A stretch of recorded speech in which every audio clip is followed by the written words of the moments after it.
Friends, welcome back to my channel. मेरे channel को subscribe कर दे। आज मैं आपको बताने जा रही हूँ गीता के चैप्टर 2 का 30वां श्लोक क्या कहता है, जो इस प्रकार है, इस संबंध में है। इस प्रकार आत्मतत्व के दर्शन, वर्णन और श्रवण की अलौकिकता और दुर्लभता का प्रतिपादन करके अब आत्मा नित्य ही अवध्य है, अतः किसी भी प्राणी के लिए शोक करना उचित नहीं है। यह बतलाते हुए भगवान सांख्य योग के प्रकरण का उपसंहार करते हैं। भगवान कहते हैं, हे अर्जुन, यह आत्मा सबके शरीरों में सदा ही अवध्य है।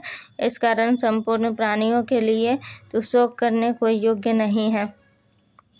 प्रश्न, यह आत्मा सबके शरीर में सदा ही अवध्य है, इस वाक्य का क्या भाव है? उत्तर, इस वाक्य में भगवान ने यह भाव दिखलाया है कि समस्त प्राणियों के जितने भी शरीर है, उन समस्त शरीरों में एक ही आत्मा है। शरीरों के भेद से अज्ञान के कारण आत्मा में भेद प्रतीत होता है, वास्तव में भेद नहीं है और वह आत्मा सदा ही अवध्य है। उसका कभी किसी के भी साधन से कोई भी नाश नहीं कर सकता।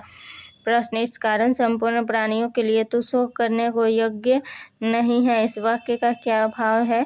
उत्तर, इस वाक्य में हेतुवाचक तस्मात् पद का प्रयोग करके भगवान ने यह भाव दिखलाया है कि इस प्रकरण में यह बात भली भांति सिद्ध हो चुकी है कि आत्मा सदा सर्वदा अविनाशी है, उसका नाश करने में कोई भी समर्थ नहीं है, अतः तुम्हें किसी भी प्राणी के लिए शोक करना उचित नहीं है, क्योंकि जब उसका नाश किसी के भी काल में किसी भी साधन से हो ही नहीं सकता, तब उसके लिए शोक करने का अवकाश ही कहाँ है।